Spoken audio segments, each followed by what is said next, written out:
चटचटीत मस्त तेल सुटलंय मसाल्याला, एकदम छान मसाला भाजतो. तर आज बनवणार आहे मी कुकरमधली झणझणीत बटाट्याची रस्सा भाजी. त्यासाठी पूर्ण व्हिडिओ नक्की बघा. हाय, हॅलो, नमस्कार. तर तुमचं सगळ्यांचं एकदा आपल्या काही नवीन रेसिपीमध्ये आणि एका नवीन ब्लॉगमध्ये मी सीमा खूप सारं स्वागत करते. सो आत्ता बनवणार आहे मी बटाट्याची रस्सा भाजी. तर त्याच्यासाठी बटाटे घेतलेत आपण. हे जे आता पूर्ण साल वगैरे आहे ते काढून घेऊयात. तर मी ही अशी भाजी बनवणार आहे की आपण चपातीसोबत पण खाऊ शकतो किंवा पुऱ्या वगैरे बनवल्या ना, तर पुऱ्यासोबत जी बटाट्याची भाजी असते ना, सेम तशी बनवणार आहे. तर सगळ्यात अगोदर बटाटे घ्यायचे, त्याची साल वगैरे काढायची. नंतर त्याला काय काय मसाला लागणार आहे ना, तो पण आपण काढून घेऊयात. तर आत्ता रस्सा भाजी बनवायची आहे. तर आपल्याला सुक्की भाजी बनवायची म्हणाल ना, तर बटाटे थोडेसे जास्त लागत आहेत आणि रस्सा भाजी बनवायची म्हणाल तर थोडेसे कमी लागत आहेत. तर त्यासाठी आम्ही अगोदर 4 बटाटे घेतले होते, पण तसे ते लहान आलेच आहेत. तर आपण बारीक कट करून घेऊयात आणि त्याच्यासाठी काय काय मसाला लागणार आहे तो पण बघूयात. आम्ही जास्त तर म्हणजे सुकीच भाजी बनवत असतो, पण म्हटलं तर आता खूप दिवसापासून बटाट्याची रस्सा भाजी नाही बनवली, तर आज बनवूयात. आणि मेन म्हणजे मी बाजरीची भाकरी पण बनवली त्याच्यासोबत, तर खायला खूप भारी लागते. तर आत्ता चपात्या झाल्यात, म्हणजे भाकरी वगैरे सगळे झाले. आणि रात्री मी दोडक्याची भाजी बनवली होती, ती पण एवढी मस्त झाली, म्हणजे मी रस्सा भाजीच बनवली होती. तर त्याचा व्हिडिओ म्हणजे अजून एडिट वगैरे करायचा राहिला, तो पण लवकरच अपलोड करेन. ती पण भाजी एवढी मस्त झाली, मी रस्सा भाजी केली.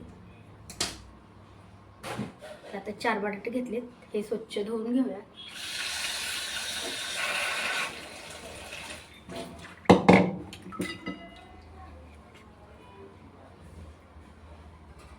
पूर्ण साल वगैरे काढून घेतली, स्वच्छ पाण्यामध्ये 2दा धुवून घेतलेत. आणि आता आपण हे कट करून घेऊया.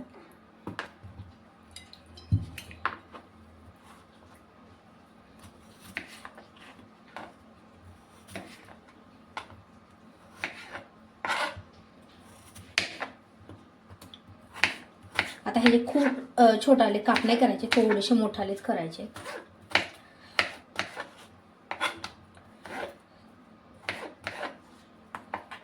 आणि सुक्की भाजी बनवतो ना आपण, तेव्हा थोडेसे लहान काप बनवतोय, तर मी हे थोडेसे मोठालेच करते.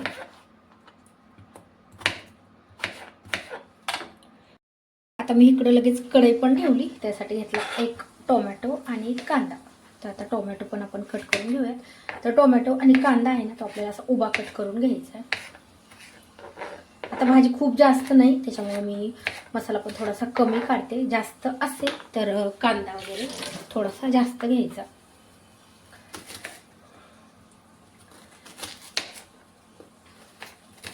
कांदा पण आपल्याला उभाच कट करून घ्यायचा.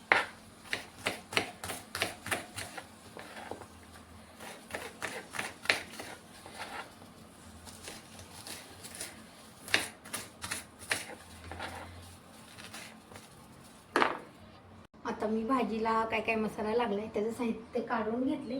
आणि आत्ता आपल्याला घ्यायचे आहेत शेंगदाणे भाजून, म्हणजे भाजीला पण थोडेसे लागणार आहेत. आणि ह्याला म्हणजे शेंगदाण्याचं कूट पण थोडासा करून ठेवायचं आहे, तर त्यासाठी शेंगदाणे मी थोडेसे जास्त भाजून घेते. कढई आपली चांगली गरम झाली.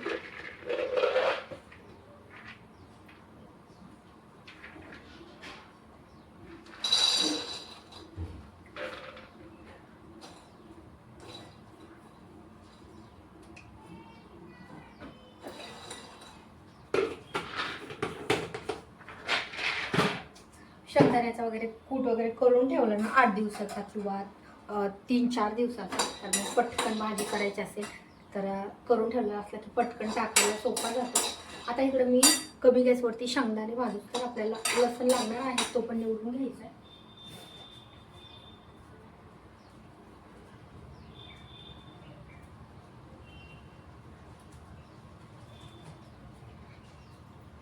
कमी गॅसवरती शेंगदाणे छान खरपूस भाजले जातात, त्यामुळे मीडियम गॅसवरती किंवा कमी गॅसवरती भाजून घ्यायचे. तोपर्यंत मी इकडं लसूण निवडून घेते.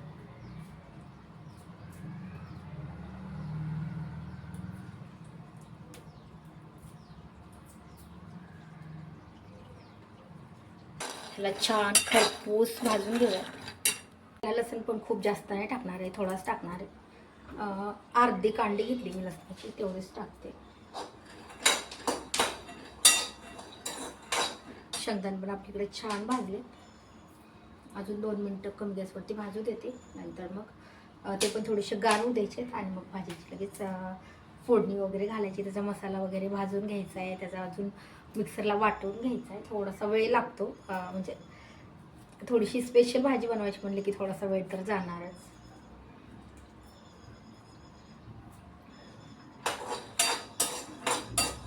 एवढं लसूण घेतलंय.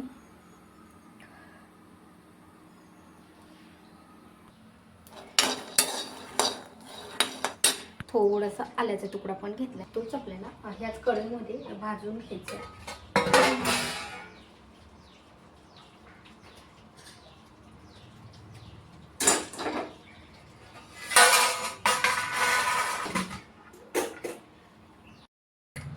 कढई गरम आहे, अगोदरच शेंगदाणे भाजले त्याच्यामुळं. तर सगळ्यात अगोदर थोडंसं तेल टाकते मी, अगदी थोडंसं.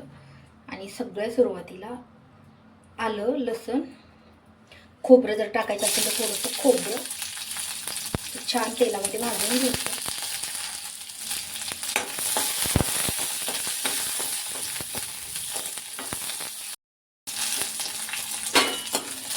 तर प्लेटमध्ये काढून घ्यायचे.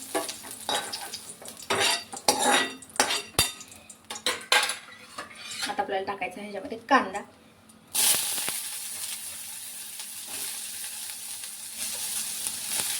कांदा पण छान भाजून घ्यायचा. थोडंसं तेल टाकते मी अगोदर, अगदी थोडं टाकायचं. कांदा पण छान ब्राऊन होईपर्यंत भाजून घ्यायचा.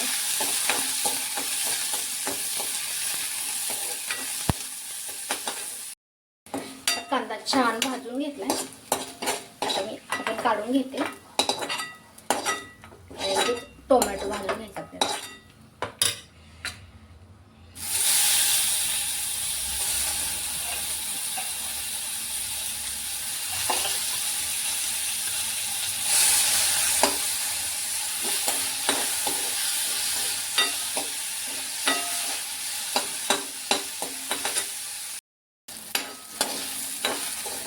टोमॅटो पण छान भाजलाय. गॅस बंद करूया आणि टोमॅटो मी ह्या मसाल्यामध्ये काढून घेते. आता मी ह्याच्यामध्ये खडे मसाले का नाही वापरले. आता सगळ्यात अगोदर आपण काढून घेऊयात शेंगदाण्याचा कूट. शेंगदाण्याचा कूट अगोदर काढून घेऊया. शेंगदाणे पण मस्त गार झाले आणि एका भांड्यामध्ये बसल. हा पण खूप जास्त बारीक नाही करायचा, थोडासा मोठालाच ठेवायचा.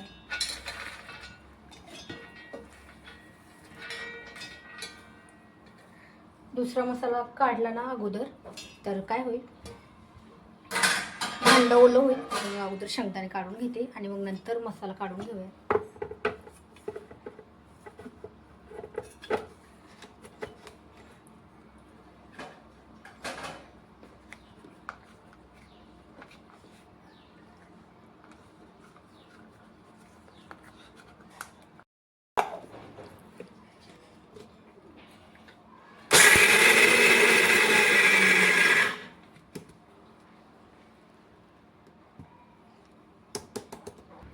आता शेंगदाण्याचा कूट आहे ना मी ह्या ताटामध्ये ठेवलाय आणि लगेच आपण ह्या भांड्यामध्ये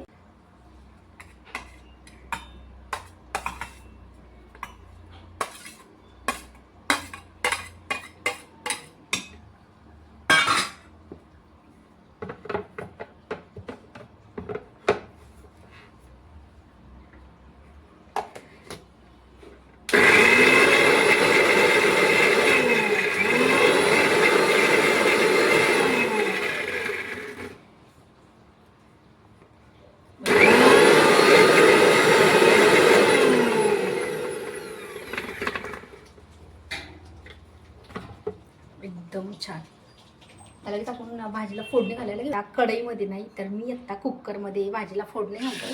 कारण की काय होतं, बटाटा वगैरे शिजायला ना थोडासा वेळ लागतो आणि लवकर शिजती कुकरमध्ये. ह्याला फोडणी घालून घेते अगोदर.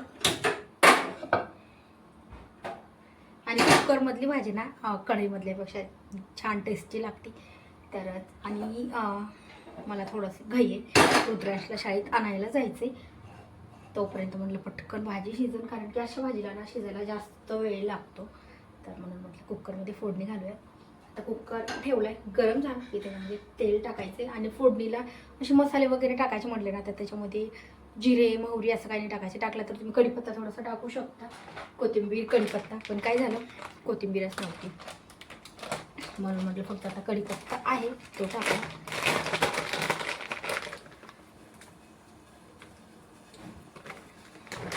आणि खडे मसाले पण नाही टाकले मी, कारण की जो आपला मसाला तिखट आहे ना त्याच्यामध्ये भरपूर खडे मसाले, आणि मग त्याच्यामध्ये पण खडे मसाले आणि हे पण वरतून टाकले. मी फक्त आमटी वगैरे करायचं असेल ना, पुरणपोळीची आमटी वगैरे तरच टाकत असते, नाहीतर मग अशा भाजीत जास्त करून खडे मसाले नाही टाकत आहे. कुकर मस्त छान गरम झालंय, तेल टाकून घेते.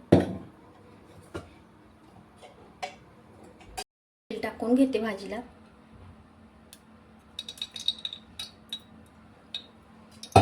मसाल्याची भाजी म्हटलं तर तेल थोडंसं जास्तच लागतं. आणि आत्ता आपण लाईट पण लावूया थोडीशी, म्हणजे ब्राईटनेस अजून छान येतो. आता मी ह्याच्यामध्ये टाकते कढीपत्ता.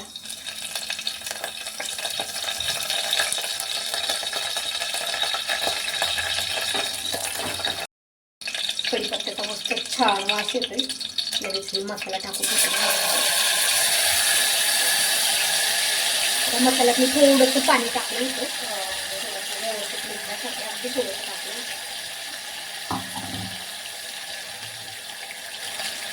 आता ह्याच्यामध्ये थोडंसं मीठ टाकूया. मीठ टाकलं लवकर भाजलं.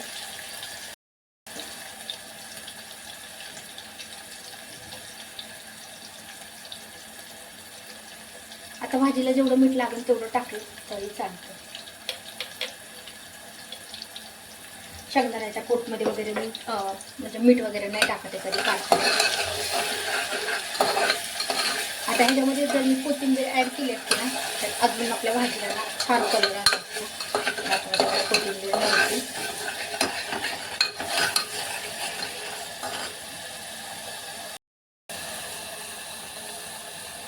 चटचटीत मस्त तेल सुटलंय मसाल्याला, एकदम छान मसाला भाजतो. आता मसाला छान भाजलाय. आता मी ह्याच्यामध्ये लगेच तिखट टाकून घेते.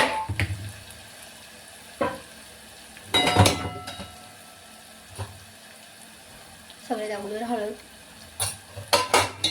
एक मी हिरवी मिरची पण टाकलेली त्याच्यामध्ये, त्यामुळे तिखट अंदाजाने. रस्सा भाजी थोडीशी तिखट पण छान लागते. तर मी पातळ भाजी करायची तर मी साधारण 2 चमचे तिखट टाकते. हे टाकलं ना वेगळे वरतून मसाले टाकायची गरज नाही लागत. म्हणजे जिरे पावडर, धने पावडर, कोणी कोणी काय करतं की गरम मसाला वेगळा, कांदा लसूण मसाला वेगळा. तर मी हे सगळं मसाला एकत्रच करून ठेवला. आता हे छान मिक्स करून घ्यायचं चटणी टाकायच्या नंतर. बटाटा आहे ना, आपल्याला लगेच ह्याच्यामध्ये बटाटा टाकून घ्यायचा. तेलामध्ये छान परतला की लवकर शिजतो.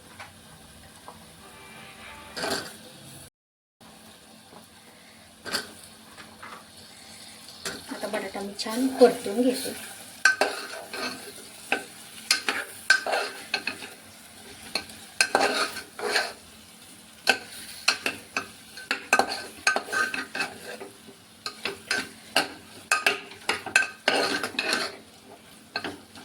आता ह्याला फक्त अर्धा ते 1 मिनिट छान परतून घ्यायचे आणि लगेच ह्याच्यामध्ये टाकायचं आपल्याला पाणी. त्याला शिजायला जेवढं पाणी लागणार आहे तेवढं टाकायचं.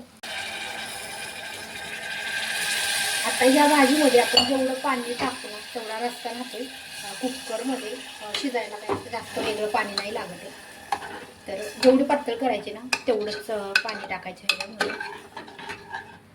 कढईमध्ये कसं की आपण थोडंसं जास्त टाकलं तरी ती भाजी वगैरे शिजूस तर तेवढं आटतं.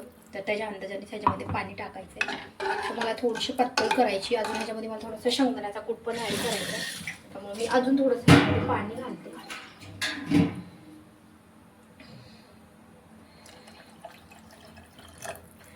कारण की हा मसाला आहे ना शिजून घट्ट होतो. आता आपल्याला जरी हे वाटलं ना पातळ आहे पण नंतर घट्ट होतो.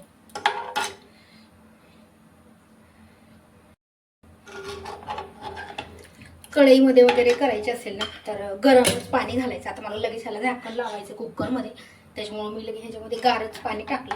आणि आता आपलं पाणी थोडंसं गरम झालं की आपण ह्याच्यामध्ये टाकूयात शेंगदाण्याचा कूट. आता तो काही जास्त टाकायचा नाही, थोडाच टाकायचा.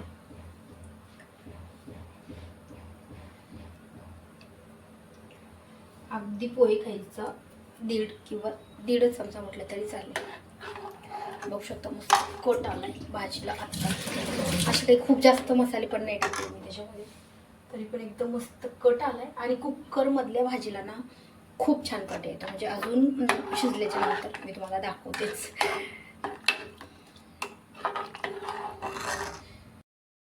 आता सगळं शेंगदाण्याचा कूट वगैरे टाकून घेतल्याच्यानंतर हे छान एकदा मिक्स करून घ्यायचंय. आणि आता ह्याला लावायचं आहे झाकण. आता उकळी आलीच आहे म्हणायला, आपण झाकण लावूयात. आणि गॅस आहे तो लो किंवा मिडियम फ्लेमवरती ठेवायचा, हाय फ्लेमवरती अजिबात ठेवायचा नाही.